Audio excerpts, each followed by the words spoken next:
Coucou les amis, bonjour à tous et à toutes. Donc je vous propose aujourd'hui une immersion totale au sein même du cartel Saint-Quentinois. Je dis bien le cartel, c'est-à-dire au cœur des mafias.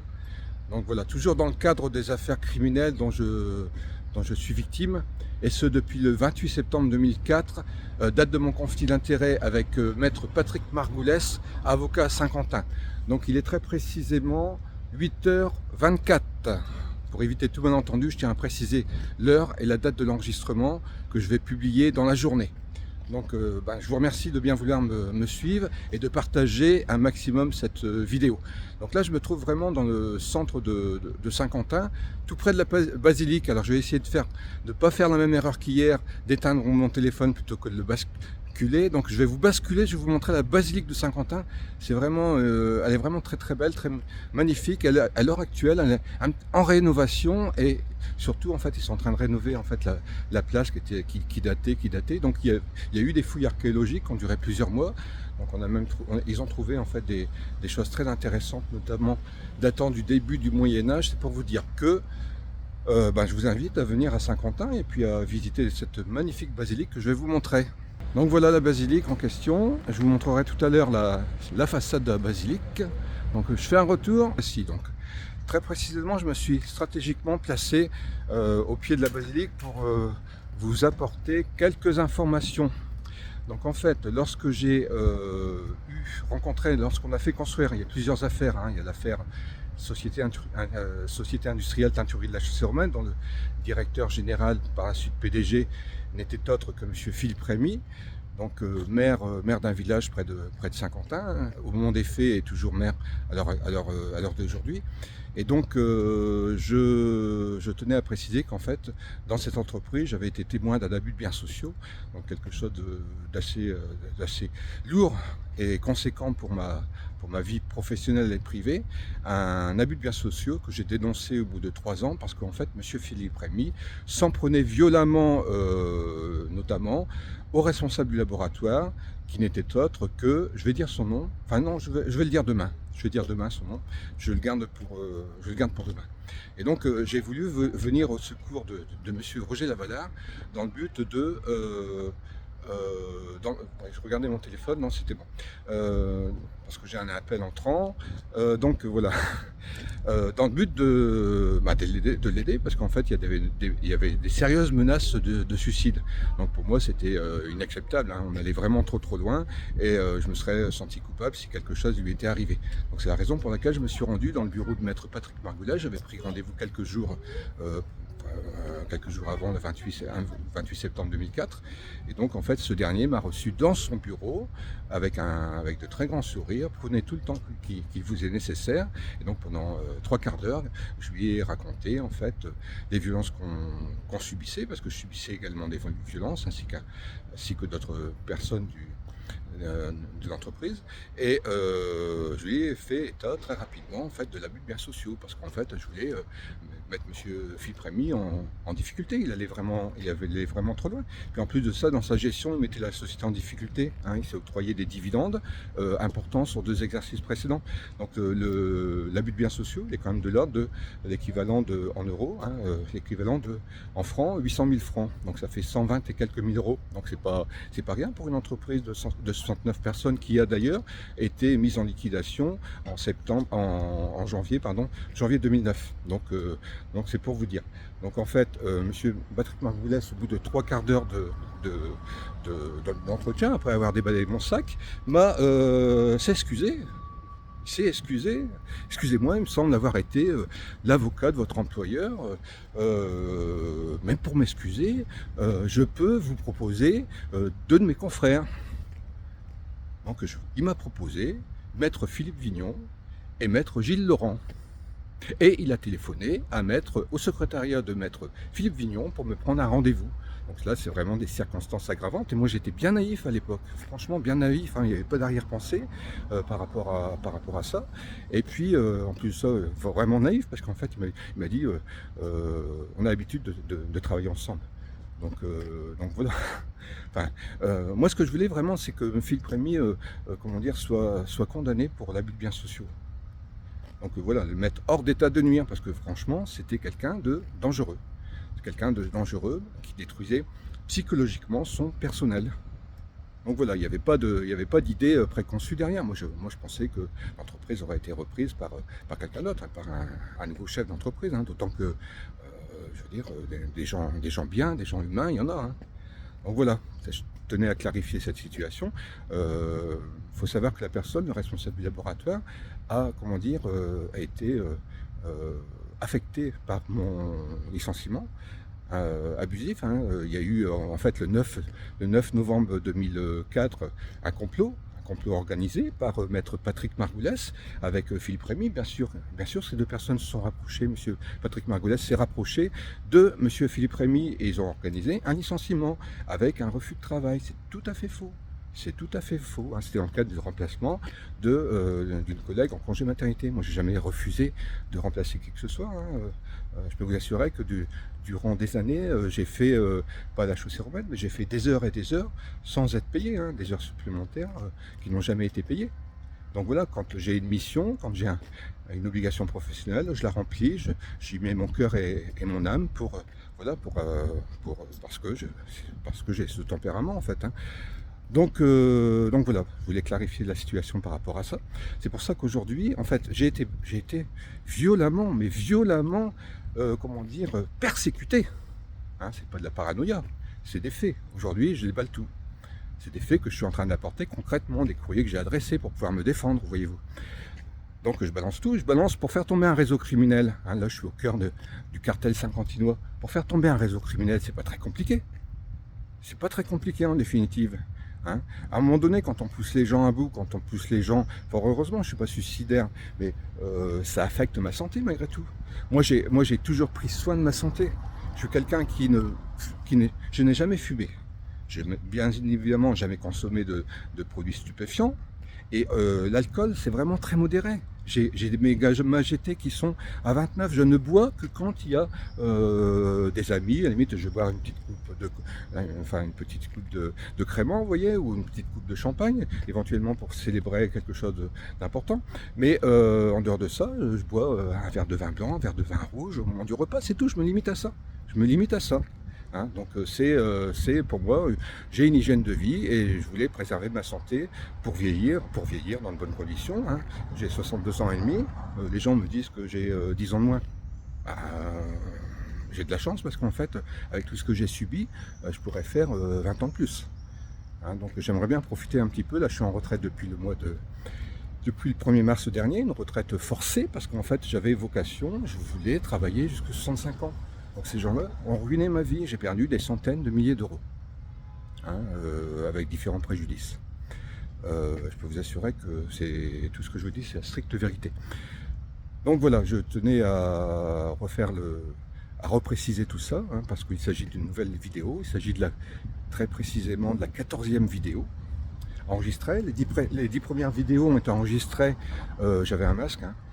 Alors j'espère que j'ai pas fait peur à certaines personnes, mais je voulais rester anonyme. Hein. Donc mon nom, mon prénom, tout ça c'était, mon adresse, tout ça c'était sur mon site, parce que j'ai un site maisonnonconforme.fr hein, pour dénoncer des malfaçons de maison qui ont été volontairement et délibérément provoqués. Hein. Ce sont carrément des actes de sabotage hein, de la part des artisans, le bâtisseur Alain Alliot et le bâtisseur, hein, le constructeur donc, et puis Alain Alliot, le plombier chauffagiste de Saint-Quentin, qui est aujourd'hui qui n'est plus en activité. Malgré tout, les faits sont là, les faits sont criminels. Il y a corruption, il y a association de malfaiteurs en bande organisée, hein, lors de plusieurs expertises judiciaires. Il y a eu 4 expertises judiciaires. Alain Alliot faisait le fanfaron, hein, il faisait rire tout le monde, forcément, il copinait. Et puis mon avocat, je vais en parler, il s'agissait de maître Donnette, hein, maître de Christophe Donnette, à Saint-Quentin, là, on est à 5 mètres de son cabinet à l'époque où il exerçait. Et là, il se trouve qu'il a déménagé. Curieusement, il a déménagé. On va essayer de comprendre les raisons. Il faudra qu'il s'explique, maître Donnette, pourquoi il a pourquoi il a déménagé, parce que là il s'est passé des faits quand même assez, de nouveau des faits criminels. Le 20 mars dernier, au tribunal de grande instance, Saint-Quentin. Donc on va y aller, on va se promener un petit peu dans Saint-Quentin. Je vais vous montrer un petit peu des lieux un petit peu particuliers. Donc je vous invite à me suivre, on va se balader pendant une petite heure. Je vais essayer de faire au plus vite, hein. Donc on va s'avancer là, on va s'avancer. On est, vous voyez, là sur le côté derrière moi, il y a la poste, hein, la poste de la basilique. Et là, il y a rue, je vais inverser mon téléphone. On est rue du Chevalier de la Barre. C'est là que c'est un cabinet comptable. Donc il y avait Maître Donnette qui était associé avec d'autres avocats. Et donc Maître Donnette m'a été recommandé par, c'est la Massif en fait, hein, la Massif, mon assureur de l'époque, qui a mandaté Maître Donnette pour gérer nos problèmes de maison. Et en fait, il n'a rien géré du tout, il a copiné avec tout le monde, avec les parties adverses, dans l'intérêt des dommages ouvrages, hein, SMA BTP pour le constructeur, le bâtisseur, et ensuite AXA pour Alain Liu. Donc je bascule, je vais vous montrer une chose. Voilà, alors si on regarde bien, le cabinet de Maître Christophe Donnette a déménagé. Donc je peux vous assurer que c'est très récent.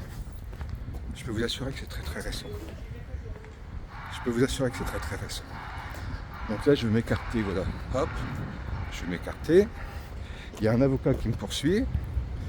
Donc voilà, on va rester là. Je vais filmer maintenant. Voilà, je vous dirai qui c'est, mais de toute façon, je ne fais rien de mal. Je suis dans la rue, je suis un lanceur d'alerte, et donc je dois impérativement pouvoir filmer. Donc je filme, monsieur, hein.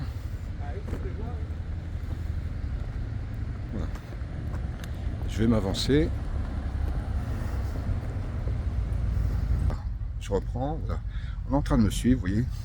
Il y a des choses qui dérangent, hein, dès lors qu'on s'approche d'un cabinet d'avocat, forcément, on s'approche près d'un cartel, c'est pas toujours évident, hein. Donc voilà, je ne veux pas vous montrer la personne, parce qu'en fait, il n'y a aucune raison pour vous montrer la personne, hein. Moi, je suis, il faut préserver l'identité des personnes, tout au moins leur physique. Donc voilà, hein. Donc là, on s'approche près de la basilique. Près de la basilique, effectivement, j'ai eu près de la basilique, il y a un établissement qui s'appelle La Poste. Je vais vous montrer. Alors, il se trouve que j'avais un compte à La Poste. J'avais des prêts à la caisse d'épargne, et donc j'ai voulu renégocier mes prêts. Donc je vais vous montrer. Ça, c'est La Poste.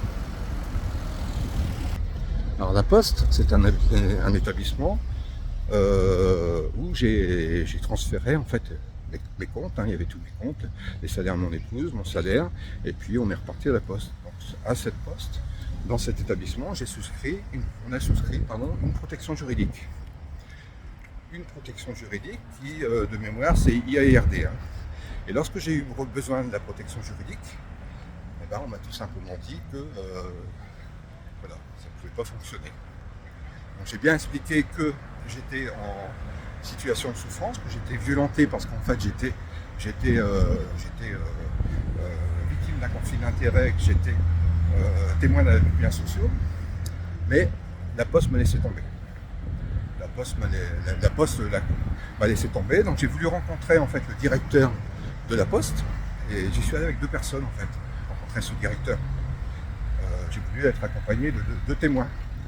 Et donc je lui ai fait état de mon problème et de mon statut de lanceur d'alerte.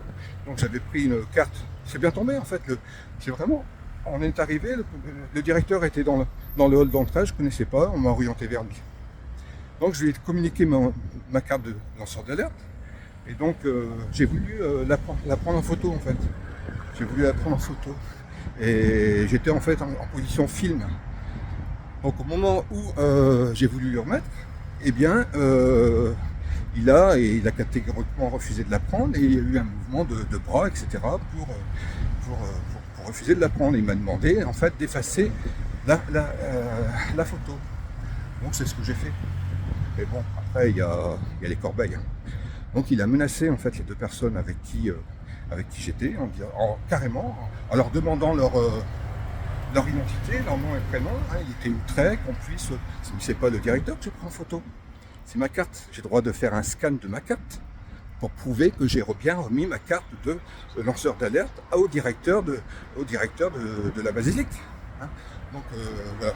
Et, voilà. Tout de suite, on intimide, on met la pression aux témoins, donnez-moi votre nom, et voilà. Qu'est-ce que vous voulez, c'est comme ça, c'est l'omerta. C'est l'omerta. Donc là, on va s'approcher de la rue d'Île. Donc malheureusement, c'était une recommerçante qui était très active, mais depuis les années 80, il n'y a plus tellement de commerce, il y a surtout des établissements bancaires, des assurances. Donc voilà, c'est une rue qui est, je vais vous montrer. Hop, je vais basculer. Donc là, vous voyez, là il y a un carrefour, et là, c'est la rue d'Île. Donc on va descendre dans la rue d'Île, et on va revenir à la ferme Mes Chers Voisins. Pourquoi je viens ici? Parce qu'en fait, comme je vous ai expliqué dans mes précédentes vidéos, les soucis, en fait, les gros soucis, ce sont les établissements bancaires, en fait. Hein, les établissements bancaires, parce qu'en fait, c'est eux qui tiennent les cordons. Hein, qui tiennent les cordons, c'est-à-dire que lorsque vous assurez un véhicule, c'est soit les banques, soit les assurances. Donc pour tout ce qui est protection juridique, tout ce qui est assurance, vous passez obligatoirement par la finance. Donc soit une banque, comme je l'ai dit, et en l'occurrence, bien souvent ce sont les banques. Hein. Banque et assurance, malgré tout. Donc là je suis en face, alors on va descendre un petit peu. Là je suis en face d'une banque, mais j'ai eu des soucis avec cette banque en travaillant. Parce qu'on a essayé en fait de m'inciter à changer de banque.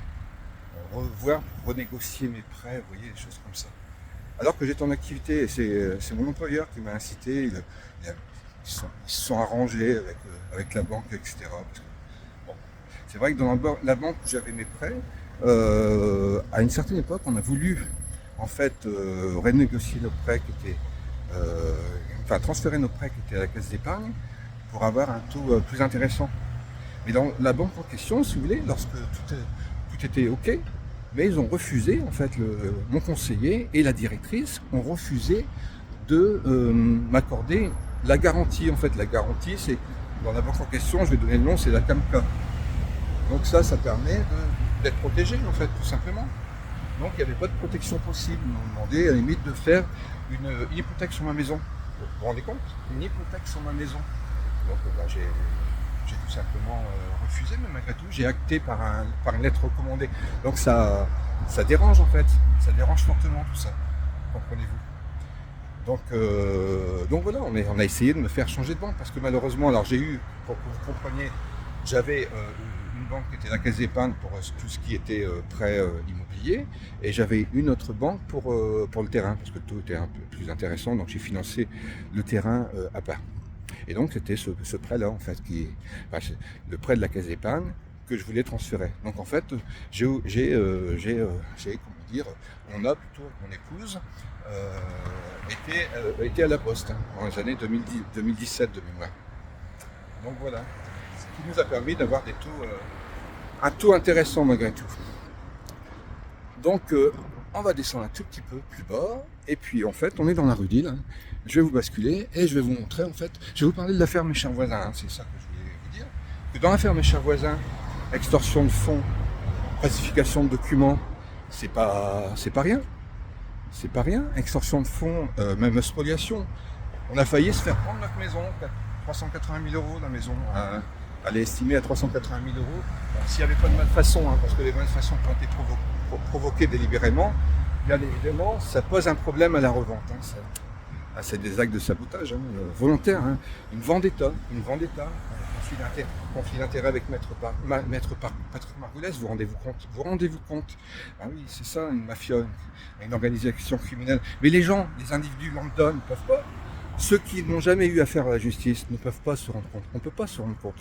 Hein, même quand on sait, on est un petit peu quelque part dans le déni, hein, parce que ces gens-là, dès lors que vous leur dites qu'il y a entente, etc., dès lors que vous dites à quelqu'un, même aux banques et tout, ils disent bah non, c'est pas possible, ils ont obligation, ils sont assermentés, ces gens-là sont assermentés. Ils sont d'autant plus responsables s'ils sont assermentés. Ils devront être lourdement condamnés, et lourdement, c'est-à-dire des peines de prison fermes. Et s'ils sont condamnés pour 20 ans de prison ferme, ils devront faire leurs 20 ans de prison ferme. Parce que ces gens-là ont pillé, se sont enrichis colossalement. Il y a des oligarques, il faut savoir, qu'il y a des avocats qui exercent depuis des années et des années. Vous imaginez les sommes. François Ratage estime le pillage, tenez-vous bien, le pillage par an à 150 milliards. C'est pas des millions, c'est des milliards. 150 milliards par an. C'est dans tous les domaines de la justice. Ça peut être des tutelles curatelles, vous voyez, c'est vraiment, il y a guère peut-être tout ce qui est crime, etc. Et encore, il faut que ce soit quelqu'un qui soit...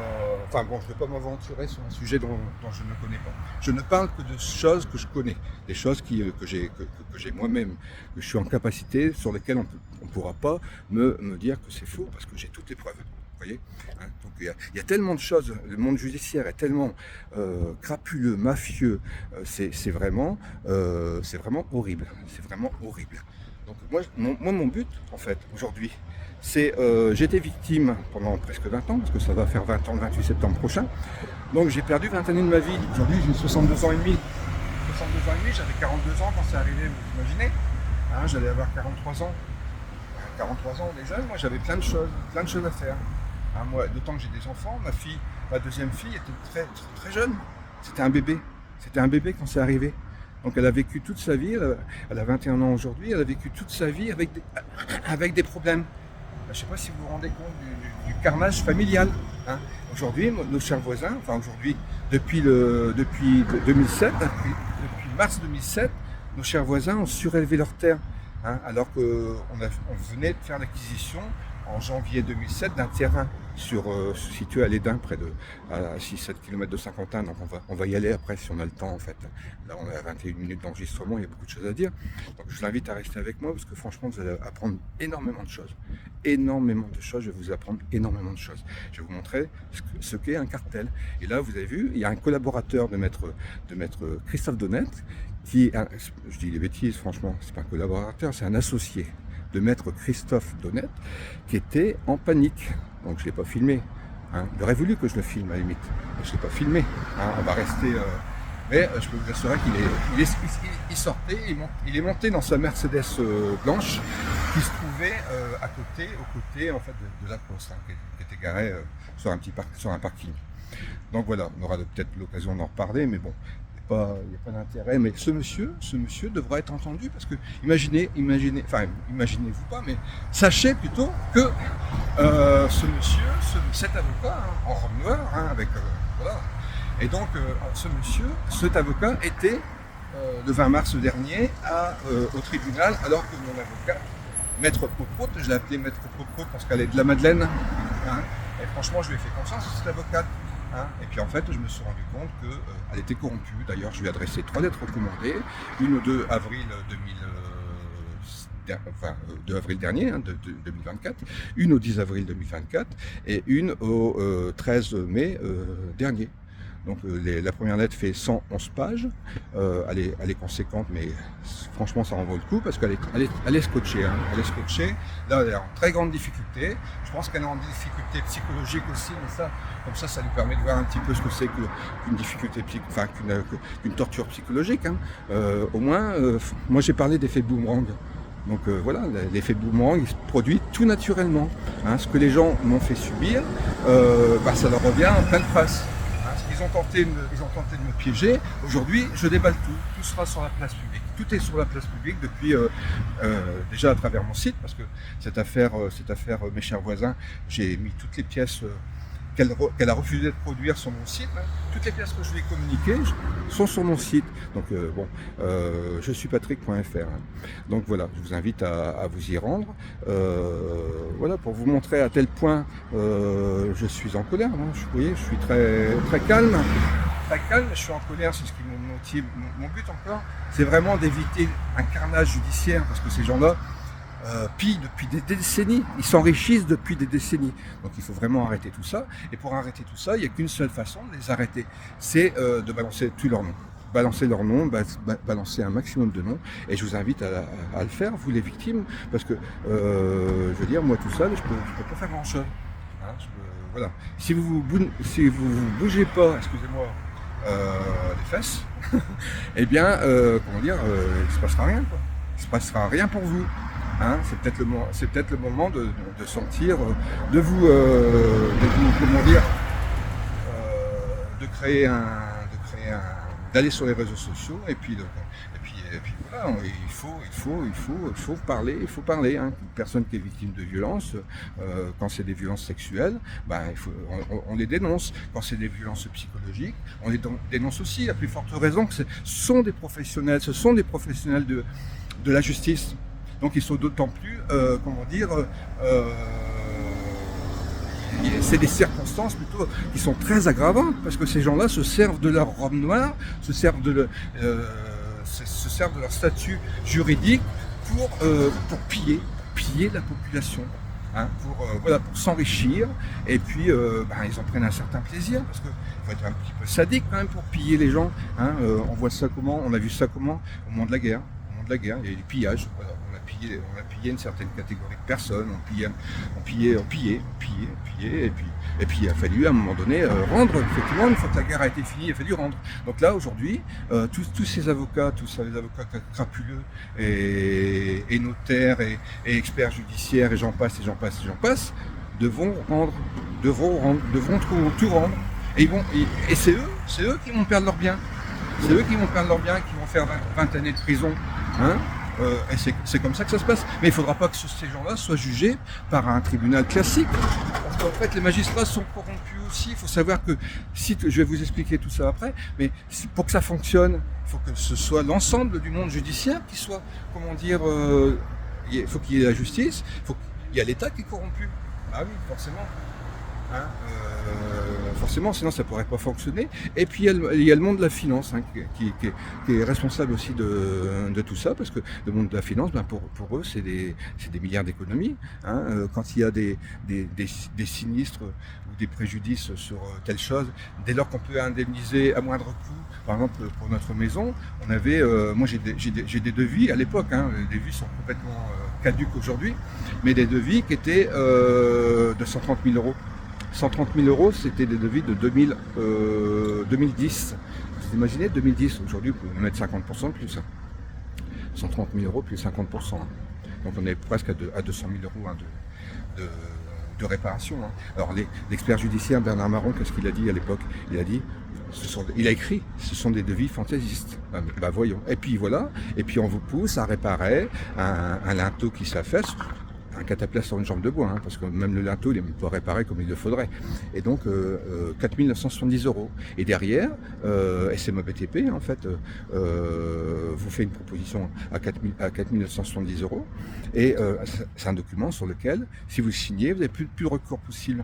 Donc il est évident que je ne l'ai pas signé, bien évidemment, parce qu'en fait, voilà, c'est ce qui embête, en fait, parce que ce dossier peut être ouvert à tout moment. Et là, il y a vous imaginez, hein, 4 expertises judiciaires corrompues. Mais ça va coûter combien? Ça va coûter beaucoup plus cher, croyez-moi, que une réparation de maison. D'autant plus que la maison, il n'y a pas de fondation. Il n'y a pas de... Excusez-moi. Il y a eu un radier avec fondation. Les fers sont restés dans le fond parce que le radier il est fondu, hein, il est bien fondu par endroits. Et le pire de tout, c'est que le seul fer qui sort de la maison, c'est la prise de terre. Donc c'est un acte délibéré. Hein. On peut pas oublier de mettre des fers, des attentes de fer pour monter ensuite les parpaings du sous-sol. Donc c'est volontairement un acte délibéré de la part du constructeur. Comme je vous invite à voir mes vidéos précédentes, et puis sinon on va partir sur trop de choses. Donc là, je vous ai parlé des établissements financiers, en fait, dans le cadre de l'affaire Mes Chers Voisins. Mes Chers Voisins avaient protection juridique. Et donc la protection juridique, c'est Sogessure. C'est qui Sogessure? C'est la protection juridique de la Société Générale. Encore une fois, des banques. Les banques sont fortement impliquées dans cette corruption qui est active et qui est destructrice pour la majorité de personnes. Vous voyez? Donc là, on va descendre un petit peu. On va descendre un petit peu parce que je me suis écarté. Il y a deux banques qui sont l'une à côté de l'autre là. Il y en a même une troisième, et la troisième, j'en reparlerai par la suite. Donc voilà, là je vais faire un reverse et puis je vais vous montrer la banque en question. Donc voilà, vous voyez, il s'agit de la Société Générale. Là. Donc Société Générale, c'est la banque, c'est la Sogessure, c'est la filiale de la Société Générale, c'est l'assurance protection juridique. Et ces gens-là, Sogessure, m'ont adressé plusieurs recommandés, notamment en m'accusant d'avoir pioché dans le talus. Il y a des passages de gaz, vous rendez-vous compte, je suis quelqu'un qui n'a pas la tête sur les épaules. Non seulement je pioche, mais je pioche avec des passages de gaz. Non mais c'est vraiment un courrier fantaisiste pour nous détruire, moi et ma famille, nous détruire psychologiquement. On nous accuse de choses horribles, d'être à la limite j'ai pas le mot en tête, mais des gens totalement irresponsables, quoi, et puis des emmerdeurs, quoi. Hein. Donc ils retournent la situation, parce qu'en fait la réalité des choses est tout autre. La réalité des choses est que en fait nos voisins nous persécutent depuis fin mars 2007, vous vous rendez-vous compte, ça fait 17 ans. Ça fait 17 ans que nos voisins nous persécutent. Donc c'est pas rien. Donc les recommandés que Sogessure nous ont adressés ont été produits par la partie adverse, par l'avocat de la partie adverse, qui n'est autre que maître Marc Antonini, la SCP Marc Antonini. Marc Antonini, c'est qui? Il a fait usage de faux. C'est un criminel, et je le dis. C'est un criminel, Christophe Donnet, c'est un criminel. On n'a pas pu vendre notre maison, on voulait quitter la région. On était pieds mains liés à cette maison, sachant que si on l'avait vendue, ça serait retourné contre nous. On aurait été, bien évidemment, le téléphone aurait fonctionné, on aurait rencontré les acquéreurs en question, qui se seraient retournés contre nous en disant: attendez, monsieur Madame de Reuil, vous nous avez vendu une maison, il y a plein de malfaçons. Il y a des problèmes thermiques, des problèmes de structure. La maison risque de s'effondrer parce qu'il n'y a pas de fer d'attente. Il y a des problèmes thermiques, il y a le chaud qui part à l'extérieur, il y a le froid qui rentre l'hiver. Donc voilà, sans oublier le plancher chauffant. Le plancher chauffant, c'est pas un plancher, c'est un plancher chauffant, mais c'est aussi un plancher vibrant. Parce que quand on marche sur la dalle, vous voyez, ça vibre. Ah oui, au lieu de faire une chape liquide, pour des planchers chauffants, ils ont fait une chape traditionnelle, donc c'est fendu, sans compter que les réserves d'attente pour les planchers chauffants n'étaient pas bonnes. C'est-à-dire que n'était pas respecté. En plus de ça, par endroit, il y avait tant de centimètres, par autre endroit, je ne peux plus dire les dimensions parce que je ne les sais plus. Mais normalement, il y avait une attente qui aurait dû, qui est calculée au préalable par le constructeur, et puis pour le passage. Et donc là, au lieu d'isoler normalement le plancher chauffant avant de couler à dalle, ça n'a pas été possible de mettre l'isolant qu'il aurait fallu mettre. Donc il a fallu isoler. Mais derrière tout ça, Monsieur Alain Alliot, il a fait des siennes. Monsieur Alain Alliot, qui connaît le tout Saint-Quentin. On est au cœur de Saint-Quentin, dans les poumons de Saint-Quentin, au cœur même du cartel saint-quentinois. Donc dans la rue d'Île, par exemple, il y a le Rotary Club. Là derrière, sur le même trottoir. Je vous dirai pas où c'est, mais je peux vous assurer que c'est vrai, il y a le Rotary Club qui sert le mieux, profite le plus. Donc c'est une loge maçonnique, Rotary Club. Donc voilà, je peux vous assurer que les vrais pouvoirs des francs-maçons, l'Express. Je vous ai montré la couverture de l'Express d'avril 2010 de mémoire. Donc voilà, il y a une autre banque. C'est cette banque-là, en fait, si vous voulez. Alors c'est très compliqué, mais en juillet 2022, on va aller après à la banque LCL. Mais la banque LCL, on a souscrit un prêt, mais je vous en parlerai après. Donc là, on est devant le crédit mutuel. Devant le crédit mutuel. Et il se trouve que on avait une conseillère qui était vraiment très très sympathique. Et ma fille avait un compte en fait à la banque LCL, qu'on avait ouvert en même temps. On était parti en fait de la banque postale pour aller à la banque LCL. Et à la banque LCL, en fait, il a fallu qu'on souscrive un prêt effectivement pour financer un mur de soutènement par enrochement. Oui, on avait été condamné abusivement, c'est une escroquerie. Hein. C'est une escroquerie, comment dire, c'est une extorsion de fonds, hein, très clairement. Hein. Donc on a payé 6 185 euros aux voisins et on a fait un chèque. Hein, et donc on a été dans l'obligation de souscrire un prêt pour financer en fait ce mur de soutènement par enrochement. Donc en fait ça s'est très très mal passé au Crédit Lyonnais. On a été manipulé par notre conseillère. Elle se fait appeler conseillère privée. Encore une fois, des problèmes avec une banque. Des problèmes avec une banque, oui, forcément. Quand j'y suis allé, hein, j'ai parlé de mes problèmes avec mes voisins qu'on avait. Voilà, j'ai expliqué pourquoi on était obligé de faire un prêt. Hein. On a demandé un prêt travaux, hein, c'est normal. Hein. Et on se retrouve avec un prêt conso. Enfin, c'est un des problèmes. Hein. Il n'y a pas que ce problème-là. Hein. Donc voilà. Donc c'est pour cette raison que très rapidement, je me suis rabattu vers le Crédit Mutuel. Et donc le Crédit Mutuel, il y avait besoin d'un transfert en fait, hein, une clôture de compte pour ma fille. Et donc les clôtures de compte, il faut savoir que seul le titulaire du compte peut clôturer un compte. Hein, ça, tous les conseillers le savent. Hein. Et donc il se trouve que le crédit, la banque LCL, la conseillère, il y avait eu de la part de ma fille une signature, hein, c'est tout électronique, pour que... alors, il y a eu une signature électronique au Crédit Mutuel pour que la banque LCL clôture le compte. Seulement, ils n'ont jamais validé. Ah bah oui, on embête les gens. On laisse traîner pendant plusieurs mois. Donc moi, j'en ai parlé à... Je suis retourné à la banque LCL, elle me dit... Il n'y avait pas vraiment d'explication, quoi. Pas vraiment d'explication. Il faut refaire. Maintenant, ça avait été fait. C'est à eux de faire. Hein. Donc, je suis allé au Crédit Mutuel pour rencontrer ma conseillère pour un autre problème.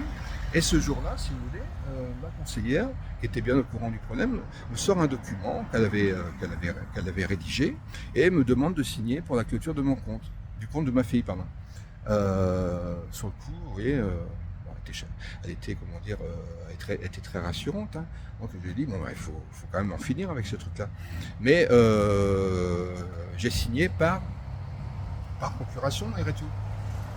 Hein, en faisant le petit, je signe de ma signature, de ma propre signature, mais avec le petit PO, par procuration. Parce qu'il se trouve que j'avais une procuration sur le compte. Mais en aucun cas, je vous le répète, on ne peut clôturer le compte d'une personne. Je n'ai pas le droit de clôturer le compte de ma fille. Ce serait, vous vous rendez compte, c'est juridique. Donc la conseillère le savait pertinemment bien. Et donc, je pense évident qu'on a essayé de me piéger. Parce que, en fait, si j'avais, mais moi je le fais, je signe jamais à la place. Il n'y a aucune imitation de signature de ma part. Hein, systématiquement, quand je signe, c'est ma propre signature. Hein. Hein, même ma femme, je ne signe pas à la place de ma femme. Hein.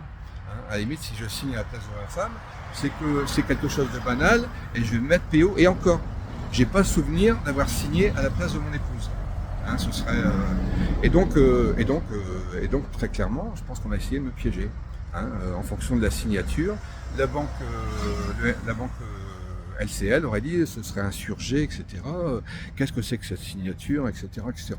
Donc le compte a été tout simplement clôturé parce qu'en fait il y avait eu une demande du Crédit Mutuel pour une clôture de compte. Mais en aucun cas le document que j'ai signé n'a pu servir à clôturer le compte. Vous voyez, donc il y a eu une entente.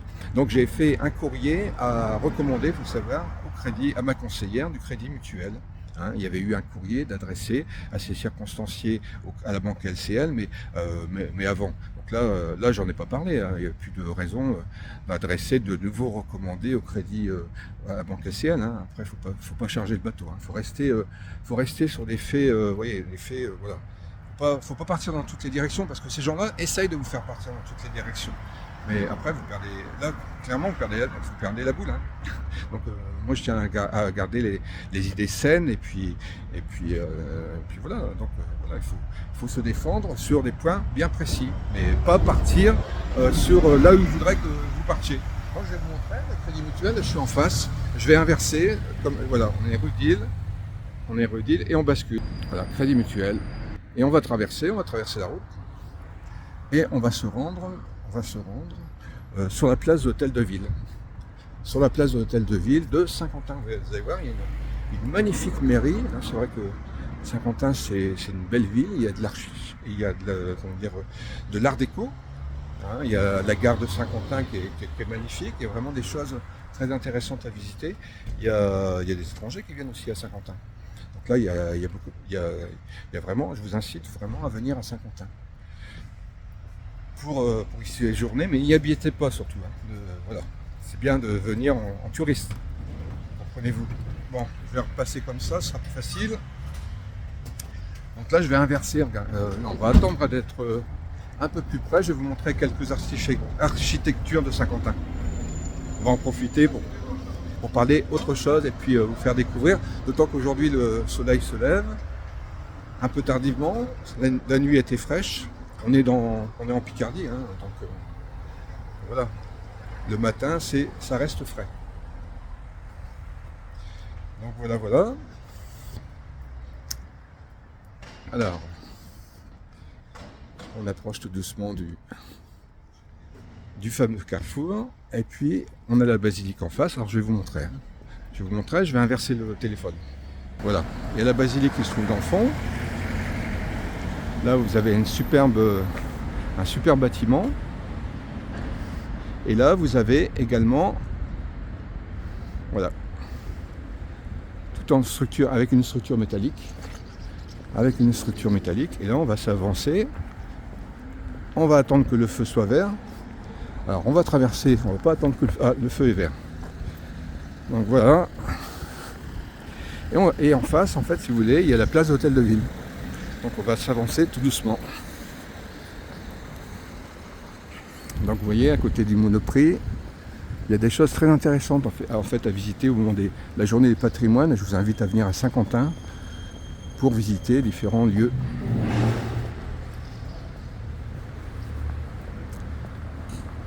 Voilà, hop.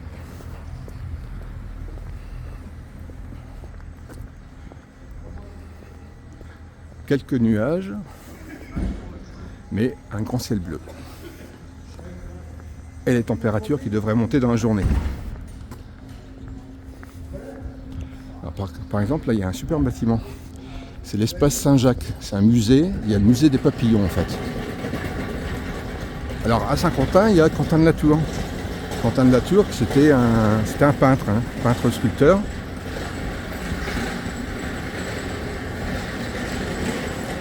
Donc, on va y passer tout à l'heure au musée Quentin de la Tour. Hop, vous avez droit à une petite visite. Il y a le bruit d'un chariot, je suis désolé. Ah oui, il y a les livreurs qui font leur travail, qui viennent livrer les commerçants avant l'ouverture. Donc là on arrive. Il y a un magnifique carrousel avec en fond là la mairie. L'hôtel de ville. L'hôtel de ville de Saint-Quentin. Donc la place a été refaite. Avant, il y avait un monument qui se trouvait au centre. Il y avait des pavés tout autour. Il y avait même à une certaine époque un train qui passait. Et donc la place a été refaite dans les années fin des années 80, début des années 90. Donc il y avait eu des fouilles archéologiques qui avaient été faites. Et là, en dessous, en fait, il y a bien évidemment un parking. Donc regardez en face la mairie comme elle est belle. Donc voilà, l'hôtel de ville. Et sur la gauche, il y a le théâtre Jean Vilar. Théâtre Jean Vilar. Voilà, on va faire un petit tour. Hop.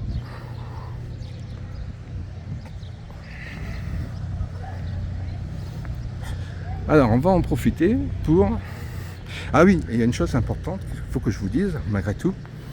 Il se trouve qu'il y a... Alors, je vais... Il y a une chose importante qu'il faut que je vous dise. C'est qu'il s'est passé un drame sur cette place. Il y a quelques mois, il y a peut-être 18 mois, un an, 2 ans. Je pense qu'il y a 2 ans. Il faisait beau. Il y a une personne, voyez-vous, qui s'est immolée. Oui, je vous dis bien, qui s'est immolée. C'est-à-dire qui a mis le feu à son corps. Et sur la place de l'hôtel de ville. Alors bon, les médias en ont parlé, mais on n'a pas su la raison, bien évidemment. de ce suicide, un suicide. Les gens qui se suicident, bien souvent, simuler sur une place d'hôtel de ville, c'est pour moi un signe fort qui est lancé en fait à la mairie à l'hôtel de ville, à la mairie de Saint-Quentin. Hein, vous voyez, donc j'ai un peu de soleil, voilà. Donc voilà, moi j'aimerais bien connaître un petit peu les raisons pour lesquelles cette personne s'est immolée sur la place de l'hôtel de ville de Saint-Quentin. Donc à la limite, je lance un appel à la famille, si on pouvait m'apporter une réponse, ce serait intéressant en fait de pouvoir creuser. Hein, il faut savoir qu'il y a entre 9 000 et 12 000 suicides par an en France. Hein, combien pour des problèmes de justice? Alors quel est le problème? Quelle est la raison de ce problème? Parce que quand on se suicide pour une raison personnelle, on ne vient pas se suicider sur la place de l'hôtel de ville. Si on vient se suicider sur la place de l'hôtel de ville, c'est qu'on veut lancer un appel, c'est qu'on veut dénoncer, je sais pas, il s'est passé quelque chose. Il s'est passé quelque chose avec la mairie et puis donc à supposer. Mais moi je veux vraiment savoir ce qui s'est passé. Hein, c'est pas normal qu'on vienne se suicider sur une place. Encore une fois, je me répète mille fois, mais franchement, c'est effrayant, quoi. C'est effrayant, hein, sachant qu'on est dans les cartels, qu'il y a les réseaux maçonniques. Hein. Il faut savoir qu'il y a beaucoup de loges sur Saint-Quentin, beaucoup de loges, beaucoup de francs-maçons. Les avocats, une grande partie, hein, pas tous. Hein. Moi, j'en connais quelques-uns qui sont francs-maçons. Il y a la loge, par exemple, la loge Bob-Boeuf Condorcet. Il y a beaucoup d'avocats qui sont dans cette loge. Il y a le Rotary Club.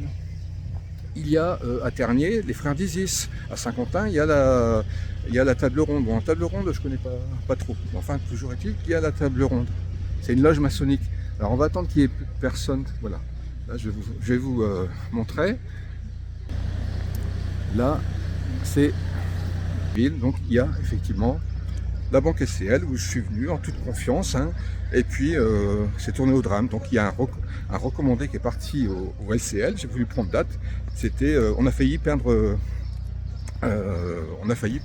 notre maison parce qu'en fait, il y avait un prêt qui était souscrit. Hein, et donc, un prêt avec des méthodes un petit peu particulières parce qu'à la dernière minute, on nous balance un prêt conso et on nous dit si vous n'êtes pas content, vous pouvez ne pas donner suite au prêt. Bien sûr, hein, si on ne donnait pas suite au prêt, on perdait notre maison. On avait obligatoirement besoin de financer donc on n'avait pas le temps, parce qu'il y avait des délais qui étaient très courts pour pouvoir répondre, et c'était un délai de 3 mois, donc on n'avait vraiment pas le temps on va très vite s'avancer, de refinancer avec quelqu'un d'autre, parce que le temps de débloquer des prêts, des choses comme ça, donc voilà, on a été piégés. Les avocats sont partout, hein. Les avocats sont partout, ils sont dans les banques, ils sont dans les entreprises, les administrations, chez les particuliers, etc. Je peux vous dire que ça communique bien. Ça communique bien. Et tout à l'heure, quand j'étais en face chez Maître Donnette, je peux vous assurer que l'avocat en question, il n'est pas rassuré. Il n'est pas rassuré parce qu'ils ont tous connaissance de mes vidéos là, que je publie depuis ils ont tous connaissance de mon site qui a été ouvert en 2013. Hein, et puis là, mes vidéos à visage découvert. Hein, et maître Prout de la Madeleine, hein, qui est corrompu. Et il se trouve que l'avocat qui est sorti tout à l'heure, c'est l'avocat qui a parlé avec maître Prout. Donc ils ont essayé de me faire croire, à juste raison, qu'ils copinaient ensemble. Et si j'avais, dessaisi maître Prout du dossier, en sachant qu'il y avait eu tromperie, parce qu'en fait l'heure, comme je vous ai dit, l'heure n'était pas 10h30, l'heure du début, c'était plus tôt, parce qu'en fait à 10h10 quand je suis arrivé, vers 10h10 un petit peu avant, la juge était déjà en train de plaider sur d'autres dossiers. Donc à partir du moment où elle plaidait sur d'autres dossiers, c'est-à-dire que les dossiers avaient été retenus par maître Prout et l'avocate qui représentait en fait maître Marc Antonini, qui n'est autre que Aurélie Dezap. Voilà. Et maître Marc Antonini sont 2 criminels qui pratiquent les extorsions de fonds. Voilà, j'ai pas peur de le dire, hein, il n'y a aucun problème, parce que c'est la réalité. Donc ce cabinet-là, hein, on va regarder un petit peu de plus près, hein, parce qu'à force de parler, les gens vont parler, ils vont dire, attendez moi, il s'est passé telle chose avec tel avocat. Bah oui, bon, forcément on va constituer des dossiers. Et puis on va demander, hein, on va se regrouper et on va demander des remboursements. Hein, on va demander que ces gens-là soient jugés, mais encore une fois, il faudra qu'ils soient jugés par un tribunal d'exception. Il ne faut pas que ce soit les tribunaux classiques qui les jugent, il ne faut pas que ce soit les magistrats classiques qui les jugent, c'est pas possible. C'est des copains. Ce sont des copains. Tout ce qui est voilà, procureur de la République, etc. Le monde judiciaire, c'est une famille. C'est une famille. L'histoire des bâtonniers, c'est de la poudre de perlimpinpin. Hein. C'est tous des copains. Hein. Donc voilà, hein. Fort heureusement, il y a des avocats qui sont sérieux, qui sont intègres, qui défendent les citoyens, etc. Fort heureusement, mais ils sont trop nombreux. Et quand il y a des dossiers qui sont trop sensibles, et quand on se retrouve dans des cartels comme celui de Saint-Quentin, ben, ces avocats-là ne prennent pas le risque de venir. Parce que c'est des gens qui sont hyper puissants. C'est des gens qui sont très puissants. Hein, c'est des gens qui se regroupent. C'est des gens qui sont en relation avec des politiques, avec voilà, tout se mélange en fait. Hein. La politique, la justice, la finance, et j'en oublie. Et les administrations, l'État est corrompu, je le répète, mais l'État est corrompu. Les institutions, vous envoyez, j'ai envoyé différentes lettres recommandées pour avoir l'aide du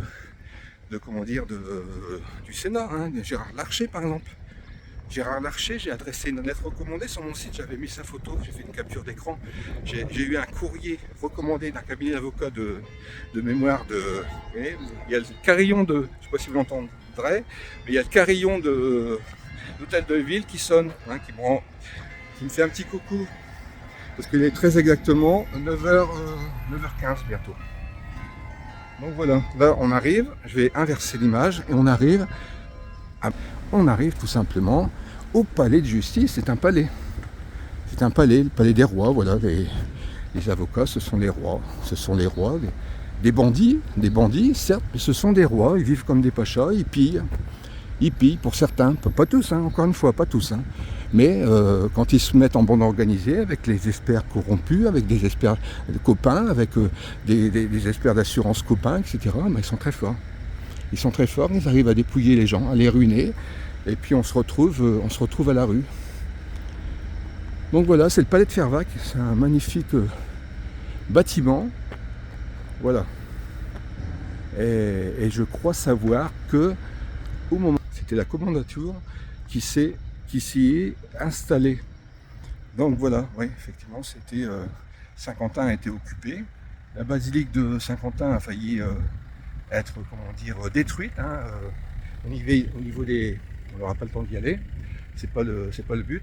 Mais au niveau de la structure, en fait, il y avait eu des trous qui avaient été faits, et puis avec la pose de dynamite. Donc, mais les Allemands se sont sauvés, ils ont pas eu le temps de faire sauter la basilique de Saint-Quentin. Par contre, elle avait été quand même pas mal bombardée, donc il a fallu la reconstruire. Donc, ouais, j'ai oublié d'aller en masse. C'est pas grave, on va y retourner. On va retourner près de la basilique. Je vais vous montrer un petit peu les assurances. Alors, on était assuré, moi j'étais assuré, puis mon épouse après. Hein. Moi j'étais assuré pour la première fois à la Massif, j'étais très jeune, et pour assurer un véhicule, mon premier véhicule. Et donc j'étais assuré 25 ans. C'est pas rien, 25 ans. 25 ans durant lequel il n'y a eu aucun problème. Hein. Moi, je n'ai pas eu de sinistre. Ah si, j'avais eu un sinistre voiture en rentrant chez moi de Vergy. Hein, j'étais pas en tort. J'étais sur une zone à 30 à l'heure. Il y a un jeune qui est arrivé derrière moi qui a doublé comme un fou alors que j'avais mis mon clignotant. Et puis il se trouvait que j'étais, il y a des voisins qui ont appelé la gendarmerie. Et il se trouvait que lors d'audition, parce que j'étais posé plainte contre Patrick Margoulès et puis contre mon employeur Philippe Rémy, j'ai été auditionné à Vermont sous les menaces de chantage, des intimidations pour classer le dossier sur requête du procureur de la République, un 8 procureur de la République. Et donc il y a un des gendarmes qui m'avait auditionné hein, dans des conditions inacceptables qui est arrivé. Donc le gendarme, il a très bien vu, hein, trace de freinage sur plusieurs mètres. C'est une personne qui était vraiment en excès de vitesse. Et donc, qui a fait un dépassement illicite. Hein. Moi, j'étais parti chercher une baguette de pain à l'Édin. Et donc voilà, il était tout à fait dans son tas. Et donc il m'a accroché l'avant de mon véhicule, j'avais commencé à tourner avec mon clignotant. Et donc c'est moi qui l'ai eu pour ma pomme. Hein, donc les gendarmes n'ont rien fait. Ils n'ont pas voulu faire de déclaration. Ah oui, il y avait des traces de freinage, etc. Bon. Pensez-vous, c'est tellement plus facile. Donc ça m'a coûté une petite franchise, quoi, 250 euros. Et la personne avait une voiture qui était ancienne, le jeune avait une voiture qui était ancienne, il y avait son père, il avait appelé son père, je ne sais pas qui était ce monsieur, je ne sais pas s'il avait des relations, mais toujours est-il que sa voiture a été bien réparée. C'était une bonne affaire pour ce monsieur. Eh oui, gendarmerie. Gendarmerie au service du procureur de la République. Hein. Donc audition à Frénois-le-Grand, hein, menace, chantage, suppression de paragraphe, refus de prendre des documents. Ce jour-là, curieusement, toutes les photocopieuses étaient en panne. Ah oui, bah oui, la loi des séries. Hein. Bon, on arrive près d'un établissement, on va traverser la route, tiens, ce sera plus facile de filmer en face. Et puis voilà. Là, derrière, il y a la basilique. Et donc, voilà, je vais me retourner. Et je vais vous montrer cet établissement en question. Il s'agit de la... Hop, je retourne. Eh oui, désolé. GMF. Voilà. Pourquoi je vous parle de la GMF Saint-Quentin? Parce que moi, suite à la radiation, on a été radié autoritairement de la GMF. Vous savez pourquoi? De la Massif, pardon. Vous savez pourquoi? Parce qu'on a refusé de signer un document que vous avez indiqué tout à l'heure, de 4 970 euros. Hein, c'est-à-dire que la Massif nous a fait un horrible chantage. Un horrible chantage avec leur avocat, Maître Guévenoux, avocat de la direction de la Massif. Donc voilà, il n'était pas question de signer un document, il y a 130 000 euros de malfaçon. Donc on nous a tout simplement envoyé une lettre recommandée et radiation de tous les contrats. Et oui, donc on a retrouvé un assureur, bien évidemment, et vu que mon épouse est fonctionnaire, on est allé à la GMF. Et GMF, on a pris vraiment tous les contrats. Hein. On a pris une protection juridique. Et donc, dans la mesure où on était violenté, et dans la mesure où on n'a jamais été défendu par nos avocats, moi j'ai adressé une lettre recommandée à monsieur Jérôme, au directeur général de la GMF, monsieur Jérôme Roncoroni. Et donc, ce courrier, je l'ai adressé de mémoire à Levallois-Perret, en région sur Paris. Et donc, ce courrier a tout simplement été transféré par... ils l'ont refusé à Levallois. Hein. Ils ont refusé, ils ont peut-être ouvert, choses comme ça. Vu que c'était adressé à M. Roncoroni, c'est un courrier sensible malgré tout. Hein. Je parle de corruption. Hein. Je parle de non-assistance à personne en danger. Hein. Donc je demande l'aide de M. Roncoroni. Forcément, ils ont une armada d'avocats. Donc moi, je sollicite la GMF pour avoir un avocat qui nous défende sincèrement. Parce qu'on était... il fallait à tout prix être défendu, parce que là, on perdait notre maison. Hein. On perdait notre maison. Donc, le courrier est redirigé vers Covea, protection juridique. À la limite, si on n'avait pas de protection juridique, donc ils savaient qu'on avait une protection juridique. Hein, Donc j'ai renvoyé un deuxième courrier, et le deuxième courrier recommandé, exactement la même chose. Donc en fait, on a été obligé de choisir nous-mêmes une avocate, parce que voilà, on n'était pas question de prendre un avocat de Saint-Quentin. De toute façon, voilà, on n'aurait pas été défendu. Donc on est allé sur... mon épouse avait été conseillée par une amie qui lui avait recommandé une avocate de Laon. Mais Laon, on s'est très vite rendu compte, en allant à Laon, que c'était la même chose. C'est-à-dire que notre avocate ne nous a pas du tout rassurés sur ses intentions. Donc on a bien compris qu'on ne serait pas du tout défendu. En fait, hein. On va laisser passer les voitures. On revient donc au palais de justice. On va passer sur le côté.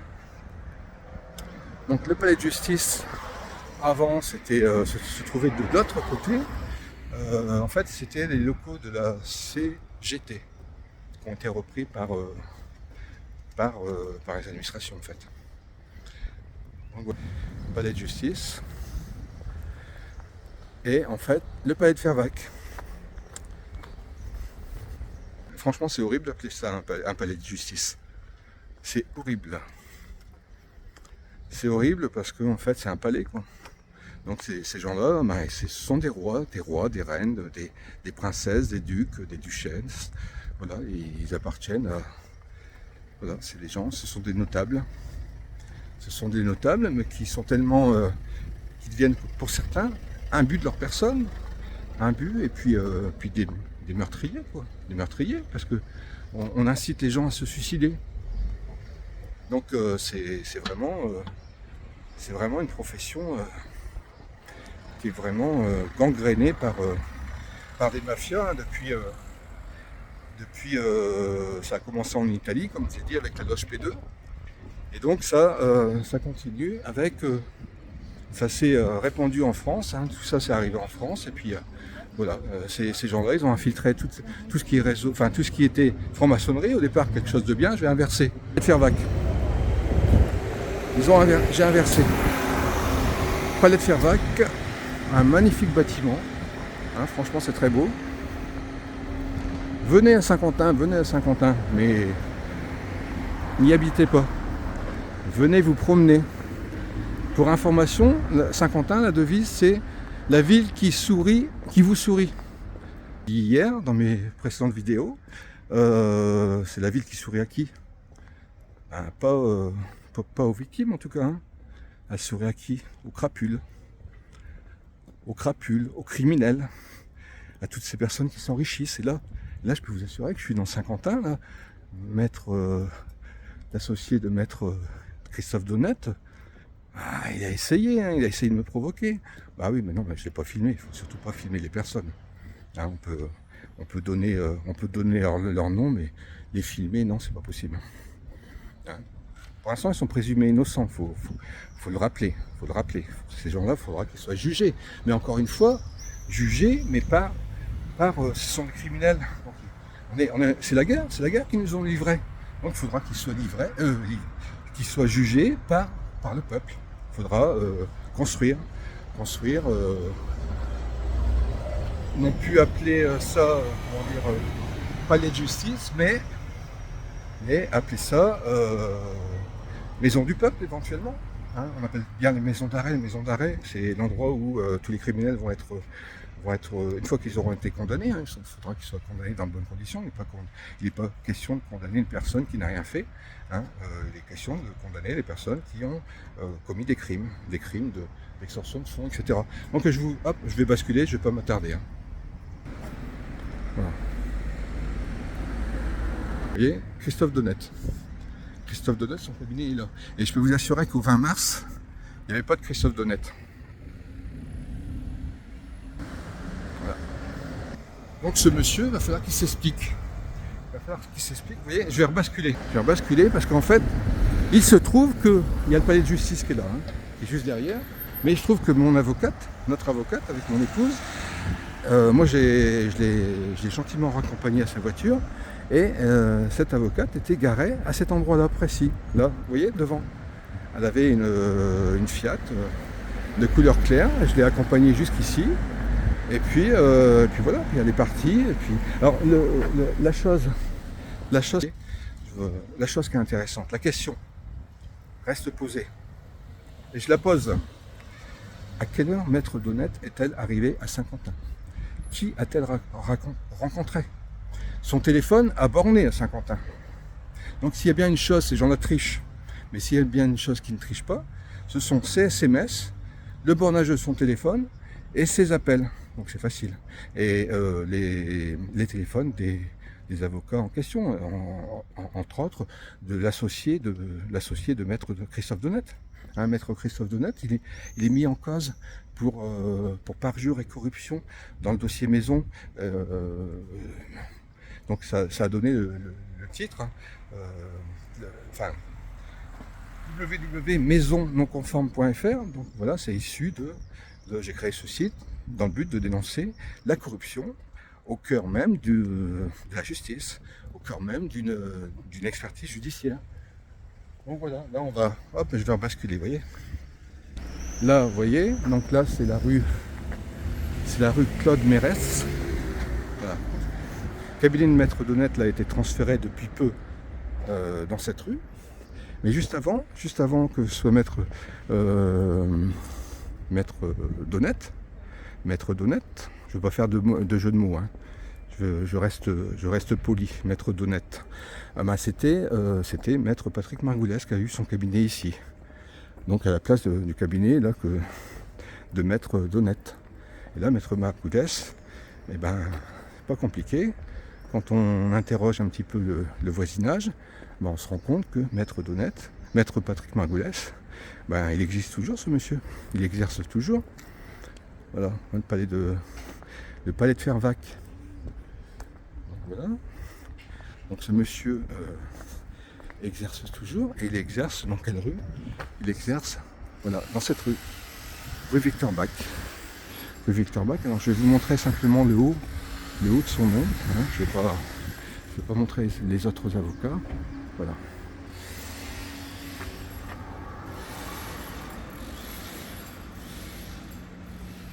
Voilà. Vous voyez, je vais traverser la route. Je traverse la route.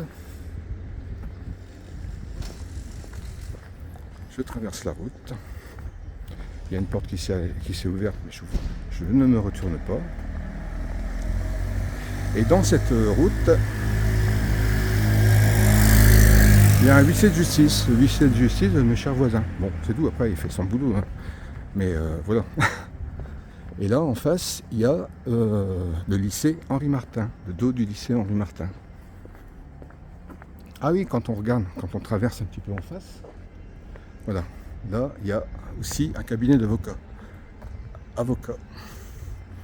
Et il se trouve que c'est l'avocat qui m'a été conseillé par maître Patrick Margoulès. Voilà, l'avocat que j'ai pris.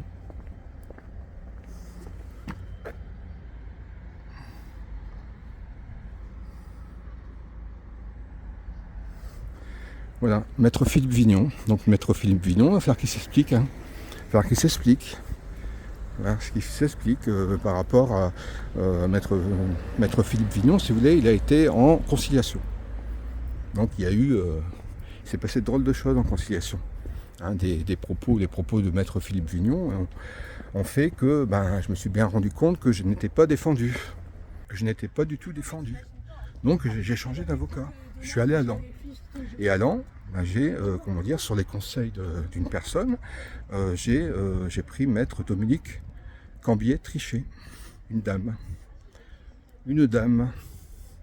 Et oui, il y a beaucoup à dire. Donc cette dame-là, elle a plaidé, défendu mon dossier. Mais là, c'est une catastrophe. Là, on est dans une flagrance de corruption, d'entente avec Patrick Margoulès. C'était le grand cinéma. Ah oui, c'est galère la justice. N'allez jamais en justice, c'est moi qui vous le dis. Dans ces conditions, c'est pas possible. Donc très rapidement, il va falloir réformer tout ce monde judiciaire. Et croyez-moi, ça va aller très vite. Ça va aller très vite parce que j'ai des éléments qui me permettent aujourd'hui de balancer tous les noms des banques. Je viens de les balancer. Hein, je vous ai pas montré, mais Victor Bach, il y avait aussi la caisse d'épargne. J'ai beaucoup à dire aussi. Hein. Protection juridique, j'informe ma conseillère que je subis des violences, etc. Et puis tout compte fait, dès lors que je dis, je vais déposer plainte contre un massif, hop, on me radie la protection juridique de la caisse d'épargne, CGE. Voilà, je reçois une lettre de radiation autoritaire.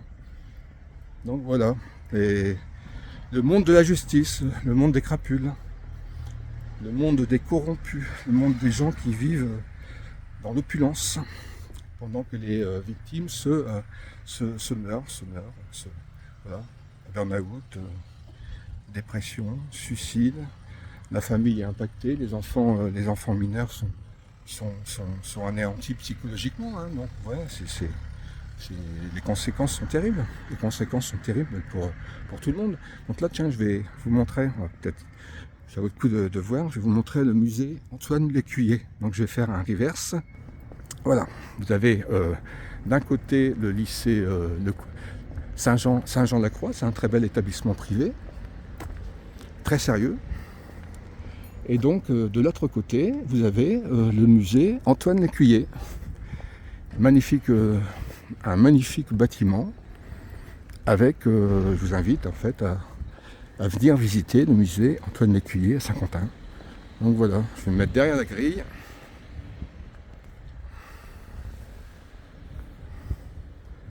Voilà, regardez comme c'est magnifique.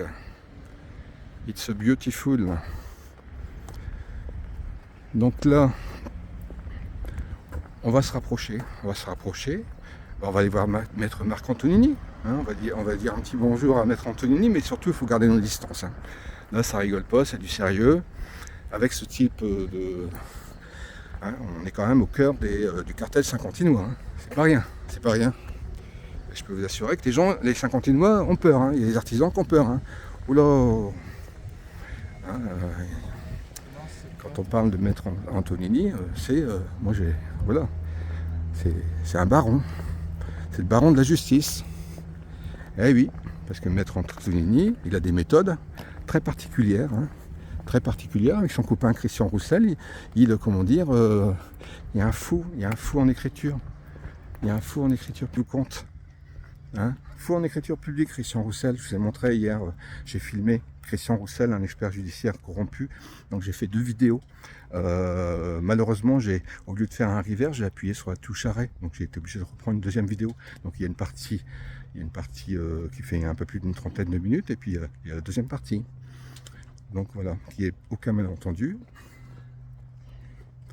Donc là aujourd'hui c'est la 14e vidéo et il est très précisément 9h24 et on en est à 1h10 et 27 secondes d'enregistrement. Donc là je vais vous montrer l'Écuyer, très bel établissement. Si vous voulez vraiment avoir des cours de dessin ou des cours de sculpture, c'est là qu'il faut venir. Il y a de très très bons professeurs. Et de l'autre côté c'est le lycée Henri Martin. Donc voilà, donc là, stratégiquement, je me suis garé et je vais me rendre à ma voiture. Hein, je vais vous emmener, on va se promener un petit peu. Je vais vous emmener et puis je vais même on va rentrer ensemble à la maison si vous voulez. Hein, je vais vous faire un petit tour de voiture. On va aller jusque les Daims. Hein, on va aller voir si nos voisins sont réveillés, nos chers voisins sont réveillés. Ouais, parce que voyez-vous, hier, notre voisin, quand il s'est réveillé, il a eu la mauvaise surprise de me voir dans mon jardin, en train de filmer. Puis même sur l'enrochement, il m'a vu sur l'enrochement en fait. Donc qu'est-ce qu'il a fait? Il a paniqué. Et donc hier après-midi, qu'est-ce qu'il a fait? Toutes les mauvaises herbes, il les a coupées. Hein. Il les a coupées, c'est-à-dire qu'il a coupé, il ne reste plus grand-chose à couper. Donc voilà, il commence à avoir peur. Là. Oui, il a raison d'avoir peur, parce que qu'il en profite, hein, qu'il profite de sa maison, franchement. Tous les deux, parce que ça fait 17 ans. 17 ans qu'on nous embête. Donc voilà, c'est ma voiture. Hop. Donc on va se remettre là. Je vais ouvrir ma voiture. Alors faut-il que je trouve mes clés?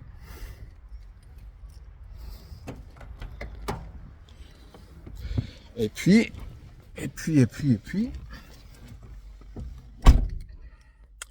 Alors on va poser le téléphone. Et puis on va se rendre.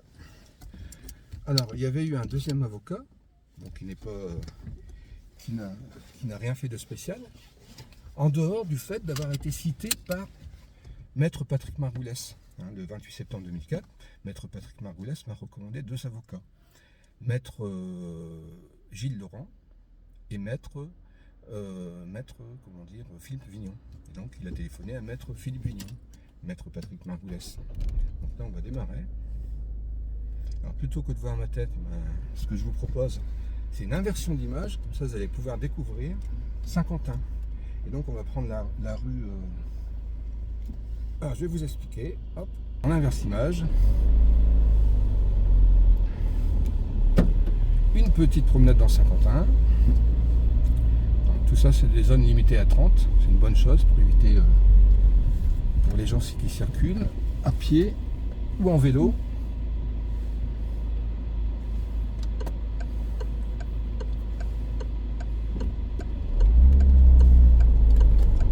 Voilà. Hop. Et donc mon téléphone est mal dirigé, mais on va arriver à un feu.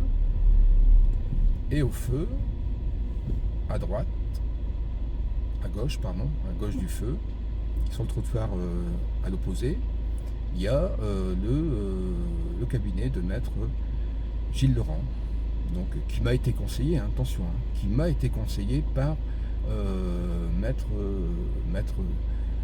Patrick Margoulès. rien de plus. Il faut savoir que malgré tout, quand j'ai été en conflit avec maître Patrick Margoulès, j'ai saisi le conseil de l'ordre des avocats. Et j'ai écrit au conseil de l'ordre des avocats. Or, il se trouve que qui était le bâtonnier, c'était maître Patrick Margoulès. Donc il m'a répondu. Ne pas m'avoir reçu que brièvement, et donc me rapprocher vers maître Prudhomme, qui était le bâtonnier précédent. Donc c'est ce que j'ai fait. J'ai refait une lettre recommandée à maître Prudhomme en disant, attendez, maître Margoulès, c'est pas un bref instant qui m'a reçu, c'est 1 heure en tout, hein. Et au bout de 3/4 d'heure, on m'a dit être l'avocat de mon employeur. Donc voilà. Donc en fait, ce qui s'est passé, attendez, je laisse passer les scolaires. Donc ce qui s'est passé, c'est que j'ai adressé, comme je vous ai dit, une lettre recommandée, et en joignant à cette lettre recommandée la preuve que je m'étais bien rendu chez maître Patrick Margoulès, à savoir la carte de visite de maître Patrick Margoulès, sur laquelle il est précisé l'heure, 28 septembre 2004 à 18h. Donc je suis resté, il s'est trouvé que maître Patrick Margoulès m'a pris tout de suite. Donc là on est rue Kennedy, on va arriver à l'église Saint-Jean.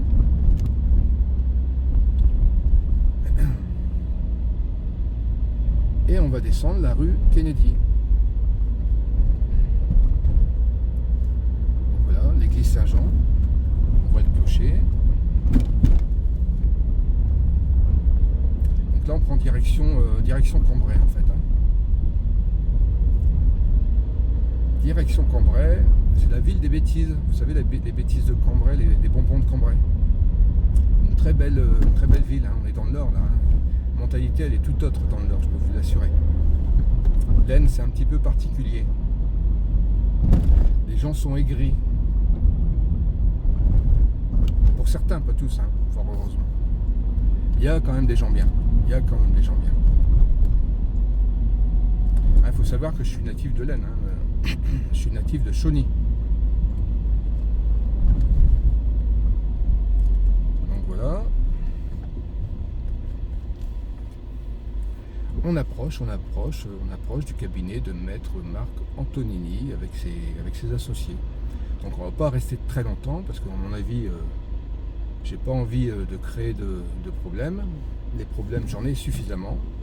Donc là, je suis dans le cadre de ma mission en fait, c'est de faire tomber le cartel saint-quentinois, hein, d'alerter, de créer un choc, une prise de conscience surtout.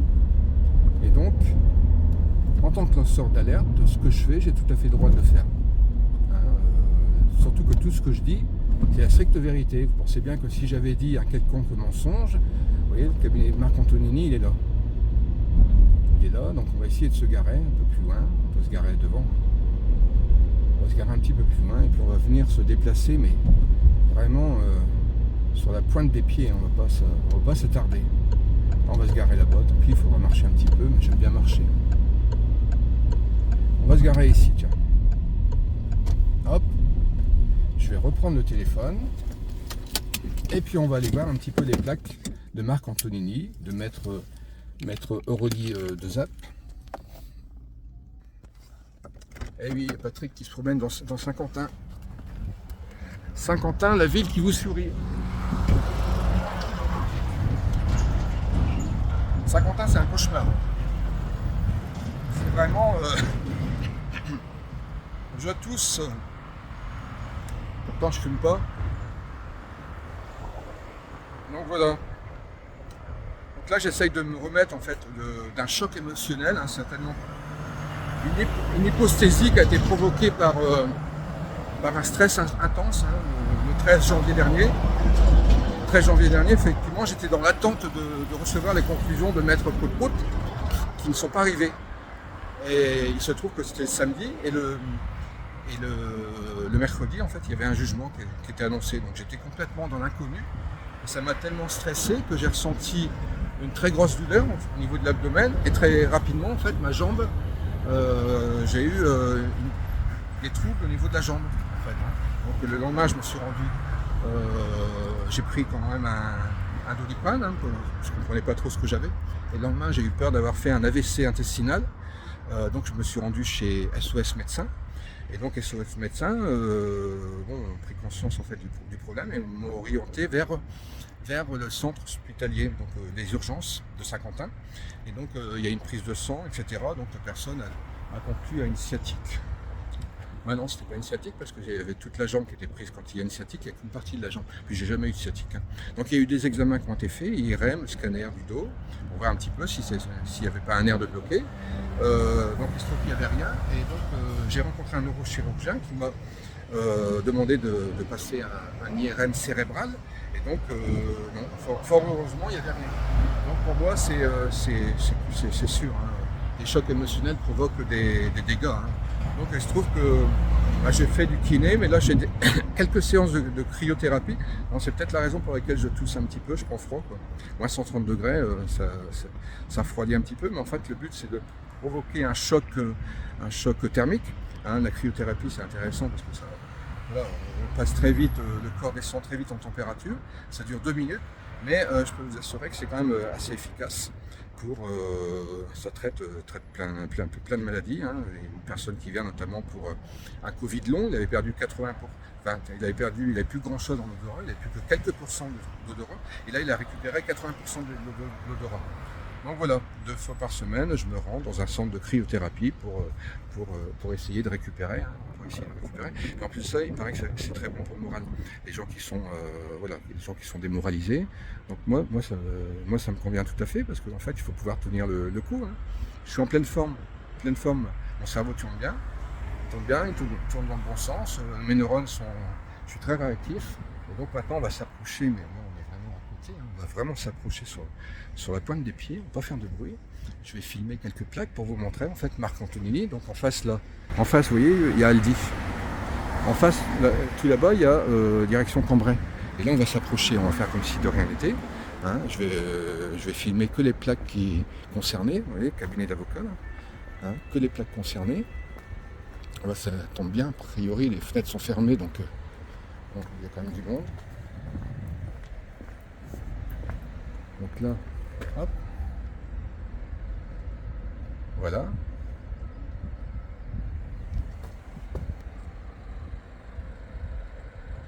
Et voilà. Donc ces gens-là, il va falloir qu'ils s'expliquent. Hein. Ces gens-là, il va falloir qu'ils s'expliquent. Ah oui, même des usages de faux, tentative d'extorsion de fonds, c'est pas rien. Spoliation, tentative de spoliation d'une maison. Hein. C'est la persécution criminelle depuis 17 ans, hein, depuis le 28... depuis le mars 2007. Hein. Moi j'ai acté en fait à partir du moment où j'ai envoyé une lettre recommandée à mes voisins en disant les voisins nous avaient dit non, c'est pas nous qui sommes à l'origine de la surélévation des terres, c'est notre constructeur, donc ça va pas rester en l'état.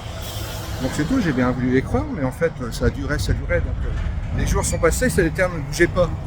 Donc j'ai quand même acté par un recommandé, et puis ça bougeait pas, donc voilà. Enfin bon.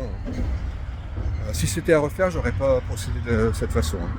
Mais bon, on peut pas refaire le passé. Hein, c'est comme on peut pas voilà. Le passé, c'est le passé. Par contre, mon avocate, maître Aurélie Proprout, lors de le 20 mars, qu'est-ce qu'elle a dit à la juge? Elle a dit, comme l'a dit ma consoeur, c'est-à-dire maître Aurélie Dezappe, on va pas refaire l'histoire. On va pas refaire l'histoire. Hein, on est victime d'une tentative, on est victime d'une extorsion de fonds, on est victime d'experts crapuleux, on est victime de mensonges, on est condamné, on rembourse 231 € tous les mois de prêts par rapport à l'enrochement. On a fait un chèque de 6 185 € à nos voisins qui représentent très précisément, qui se compose de la façon suivante, 2 685 € d'honoraires d'experts judiciaires, hein, pour 1 heure. Il est intervenu 1 heure. Il n'a pas vu que la rue était plate. Il a vu que la rue était plate, il n'a pas vu que la rue il y avait une pente de 6%. Hein, c'est pas croyable. C'est pas croyable. Hein, et ce monsieur, je lui ai adressé 2 lettres recommandées. Une première lettre, j'avais anticipé, parce que je savais qu'à un moment donné, il allait falloir lui répondre. Donc j'ai envoyé une première lettre recommandée aussitôt dès lors qu'il m'a retourné en fait son pré-rapport, en lui rappelant l'article concernant le faux en écriture publique. Donc derrière, il m'a répondu,